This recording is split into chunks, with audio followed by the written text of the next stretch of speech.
Welcome to this week's piece. I actually have two of these. It is a set.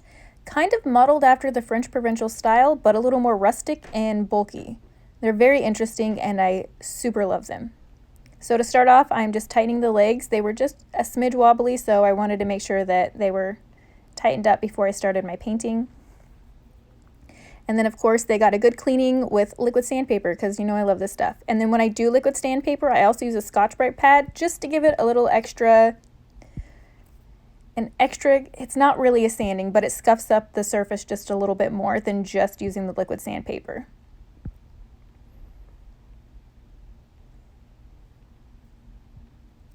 So I wanted to keep the tops of these wood and just redo them, except I found out that underneath is particle board. And I'm trying to show you here a couple bumps where it's swelled up underneath, so I can't sand those down. They'll go straight to the particle board, and then right there another chip was taken out. And I can see exposed particle board there too. So tops have to get painted now, which was a little bit sad, but that's all right. So I'm using my wood filler just to fix that one spot, and then it'll be ready for paint. And then I'm going over with just a sanding sponge to just smooth out any of the finish that was failing on the top. The finish everywhere else was in great condition. Just there was a few spots on the top that needed to get smoothed out just so that we can have a good priming surface. And of course I am priming the top with 2 layers of my 123. The rest of the body I just did 1 coat, but I did want to make sure that the top got 2 because there is that particle board underneath and these are going to be well-used tables. I wanted to make sure that they had extra protection from people setting, classes on them without coasters, because for whatever reason people do that. So I always use the gray. It's light enough to paint white over the top of it, so it doesn't ever make any sense for me to also have white. So I always just buy the gray kind. So here's my favorite wallpaper, like favorite. I use it all the time. It is a really easy thing to decoupage with, so this is a great beginner option because you can cut everything to size. It's thick enough and sturdy enough that you can reposition it once you get it stuck down, assuming it's wet. So I just cut this to an approximate size, and then I will use my fingernail to glide up the edges, and that will give me a line of demarcation there to use with my scissors that I can cut it to get a perfect fit inside the piece. This wallpaper I apply with poly. You can also apply it with wallpaper paste, either or. You just want to make sure that you have enough down that your edges won't ever lift, because this is not like tissue paper wherein it comes up through the bottom and then you also layer it over the top to where it kind of lives in the piece after that. Wallpaper is always kind of a separate entity. Now it's wipeable and everything from the top, this particular kind is, so I'm not worried about that, but I do worry about lifting. So I'm going around the edges a little more heavily with the poly than I would typically.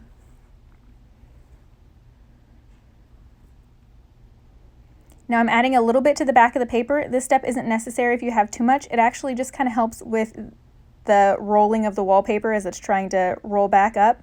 It just kind of helps it smooth out a little more easily. And I literally just use my hands. If I come across any bubbles, I can just lift up and squish it back down. It's not a big deal.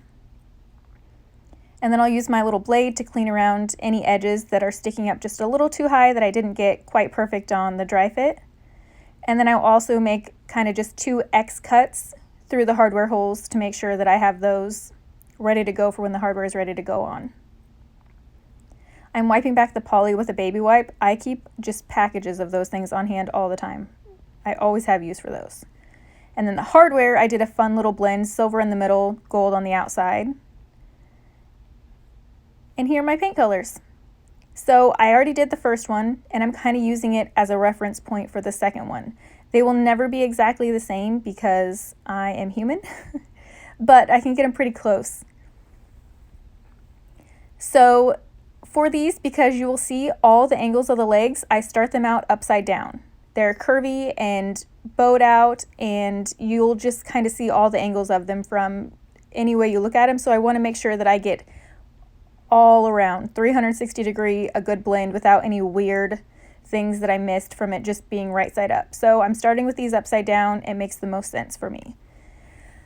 My top color, which will end up being my bottom color, is Iron Gate, and then I'm blending that into Steel. It's a super easy blend, and I just go back and forth with these two colors.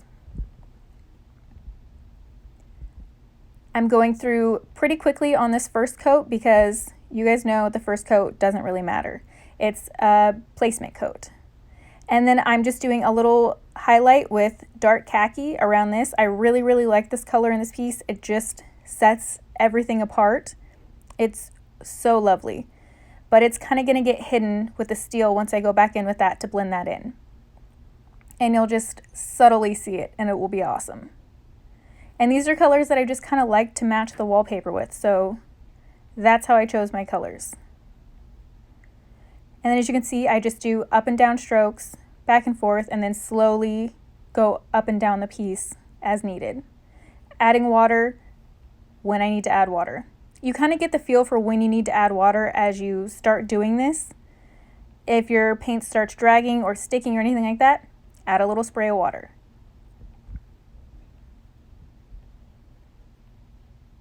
And this way, as you can see, I can kind of work around all the angles with it upside down. And then I can make sure I'm getting underneath all the lips of the tables as well, because I don't like turning something upside down and seeing missed spots. It's not a good look.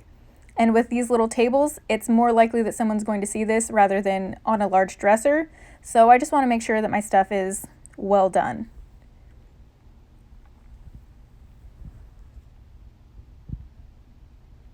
The sides, I just did a base of light gray, which is the most similar color to the background of the wallpaper. And then I did the dark khaki along the center portion, which is really easy to blend in. And then I added a little Steel and a little bit of the Iron Gate around the edges for some depth. And I'm just kind of deciding here how I want things to look. As you can see, I'm not too particular about my brushes getting dirtied up with another color. I'm totally fine with it because it just helps my blending process. You will find your own ways to blend, and honestly, each piece is different for me. I almost never do it the same way. Some things I do, some things I don't. It always just depends on the kind of blend that I want and how I want the finish to be. It changes all the time. There's so many different ways to blend, and they all come in handy. So this is the back section, and this is actually how I did the top as well. I just did a solid base coat of the light gray, and then I just kind of blobbed in other colors and then went over them it's kind of like a mottled blend to get them in. And I love this kind of blend because it doesn't ever have to be perfect. It's just getting it on, and you've got a myriad of colors, and it looks just so pretty.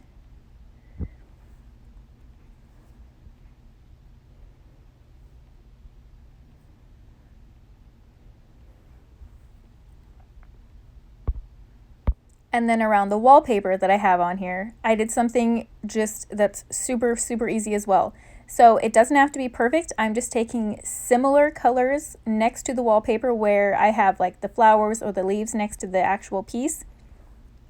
And I will blot those colors on there and then kind of blend them out. So it's kind of a watery type thing. It's not perfect, and it's not meant to be. So you don't have to worry about trying to paint in another leaf or paint in another flower to make it match. It just kind of helps the colors be not such a harsh transition from the wallpaper to the side of the table.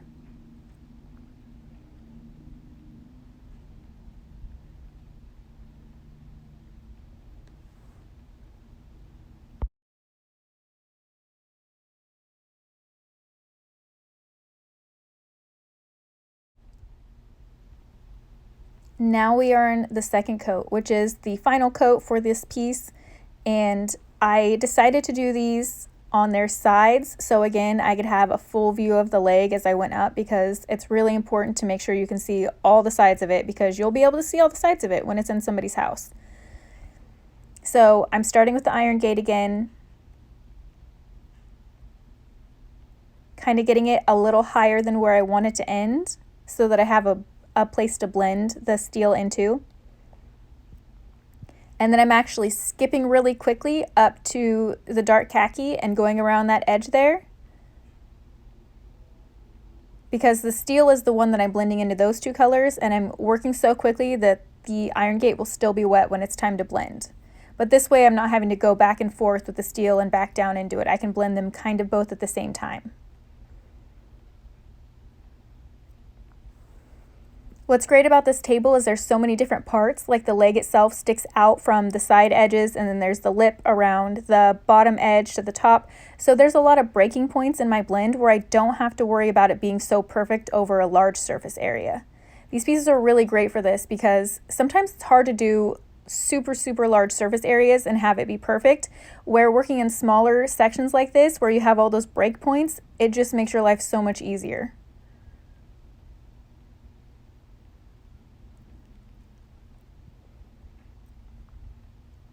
So right now I'm using the steel brush. I've just been going back and forth with that, and I'm going down into the iron gate. And then I will take my iron gate brush and kind of blend that back up into the steel, and that will be good.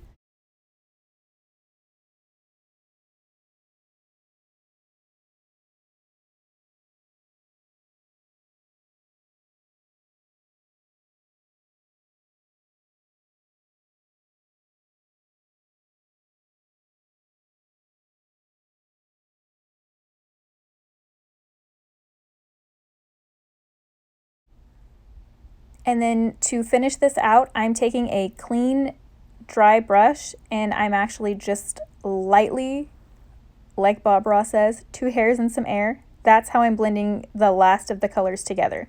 So any spots that I just felt like weren't perfectly blended, I went over it with this brush and just very lightly transitioned it, and then I would clean it off on my drop cloth. Just swirled it around, cleaned off the brush, and went back in and finished blending.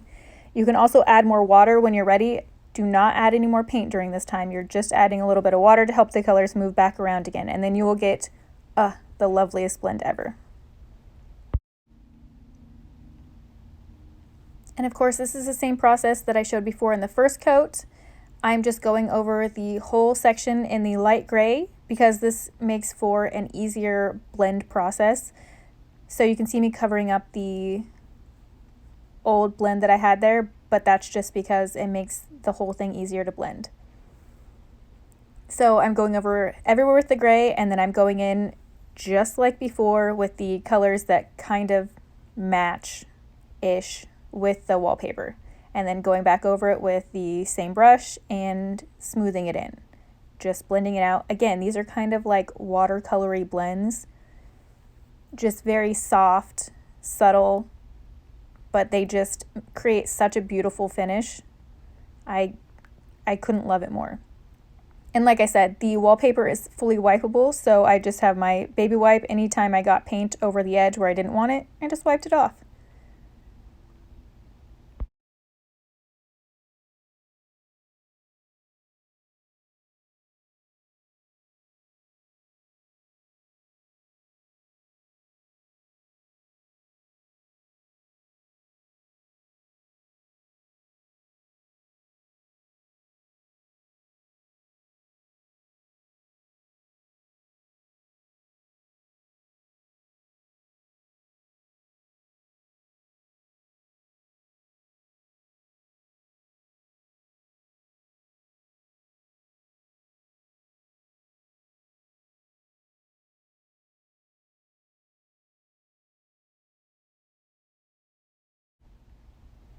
Then of course, between every coat and obviously before I do my sealing, I go over and do a light sand. This is just brushing over the piece with a sanding block. This is not actually sanding. It's just smoothing out anything that possibly got stuck in it, or, you know, any fuzzies, anything like that, and gives you just a very nice finish at the end. So here's a fun thing. I'm taking my Chalk Mountain Satin Poly and their Shimmer White Glazing Dust and mixing that together, and that is what I'm using to seal the piece. The white shimmer dust is just like the prettiest nothing ever. I'm trying to show you. I think this did a pretty good job at showing how just lovely it is. I can't tell you enough. Just adding some of this to your poly really brings it up a notch. I love it. I'm probably going to be doing this all the time now.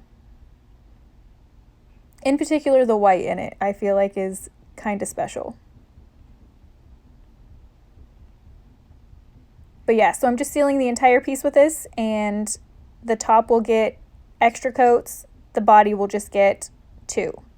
Top will be somewhere around the 3, and then I'll probably even go over that with wax, just because I like to extra double duty protect tops of things that are really going to get glasses set on them.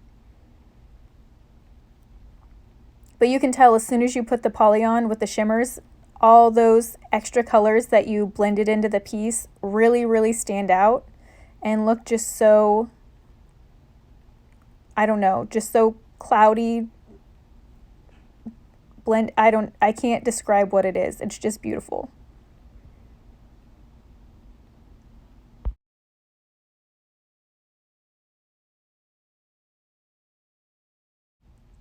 And of course, I'm just showing you, we do sand between every single coat. Vitally important if you want a really smooth finish, especially when you're doing things with, I wouldn't necessarily call this metallic, but it's almost metallic. It definitely has a shimmery feel to it. It's more shimmery than it is metallic. The second coat goes on so much more easily than the first, and for this one I actually go in the opposite direction. So the first coat I would do right to left, and then the second coat I would do up and down.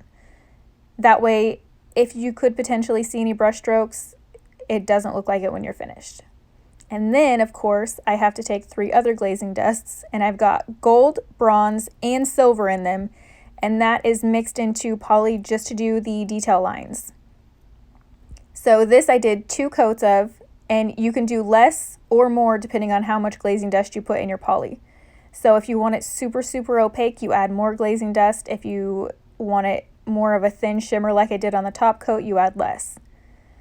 But this is getting put on with just literally a makeup brush because I want to keep it in the fine details. And since I've already sealed the piece, anywhere I've gone over where I don't want to get the detail color, I can wipe off with just a little wet wipe. So that's the bonus of sealing your pieces in between steps, because you can always kind of go back and fix anything that you mess up on. And you guys know I don't have time for tape.